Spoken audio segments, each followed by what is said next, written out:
যতদিন বাংলাদেশ থাকবে ততদিন জয় বাংলা থাকবে। মুক্তিযোদ্ধাদের গলায় যারা জুতার মালা দিয়েছেন, আমি সেই মুক্তিযোদ্ধাদের প্রত্যেকের গলায় ফুলের মালা পরিয়ে দেব। বাংলাদেশের রাজাকারের কোনো ঠাঁই নাই, কোনো স্থান নাই। মুক্তিযুদ্ধ বাংলাদেশ আর শেখ হাসিনাকে এক করে দেখবেন না।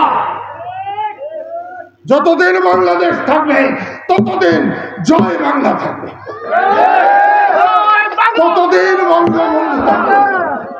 বঙ্গবন্ধু বাংলাদেশের পিতা থাকবে। শহীদ স্মৃতি উদ্যানে জয় বাংলা স্লোগান দেওয়ার কারণে কাকে কাকে গ্রেফতার করেছিলেন এই মাত্রায় এইখানে দাঁড়িয়ে বলছি, আল্লাহ যদি আমাকে 2 বছর বাঁচিয়ে রাখে, যারা গ্রেফতার করেছে তাদেরকে গ্রেফতার করে 14 সিটের ভিতরে দিয়ে আমি আল্লাহকে সাক্ষী রাখলাম। Admission open at Uttara University. অধ্যাপক ইউনূস, আপনাকে আমি খুব সম্মান করতাম। বঙ্গবন্ধুর বাড়ি ভেঙেছে, আপনি দেখেছেন। আপনার গ্রামীণ ব্যাংকের বিরুদ্ধে যখন সমস্ত সরকার, দেশের অসংখ্য মানুষ রুখে দাঁড়িয়েছিল, আমি কাদের সিদ্দিকী না দাঁড়ালে আপনার অর্ধেক গ্রামীণ ব্যাংক মাটির নিচে চলে যেত।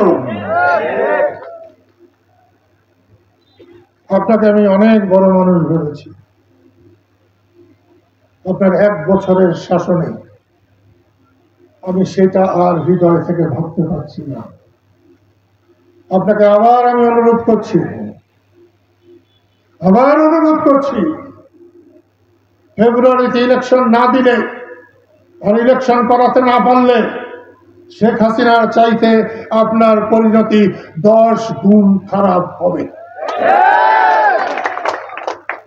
মুক্তিযোদ্ধাদের গায়ে হাত দেওয়ার চেষ্টা করবেন না। মুক্তিযোদ্ধাদের গলায় যারা জুতার মালা দিয়েছেন, আমি সেই মুক্তিযোদ্ধাদের প্রত্যেকের গলায় ফুলের মালা পরিয়ে দেব ইনশাআল্লাহ।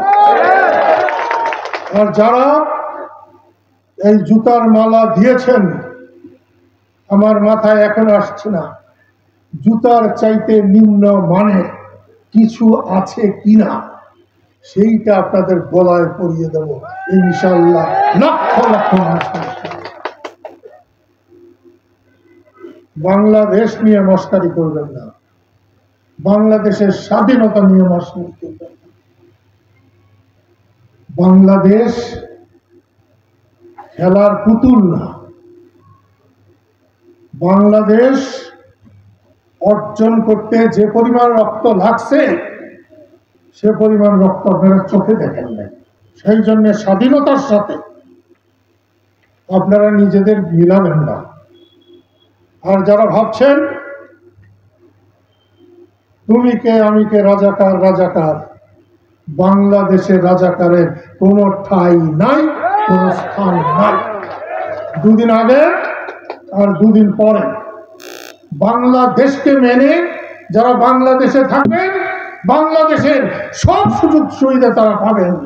আর বাংলাদেশকে যারা মানবেন না, তারা কিচ্ছুই পাবেন না।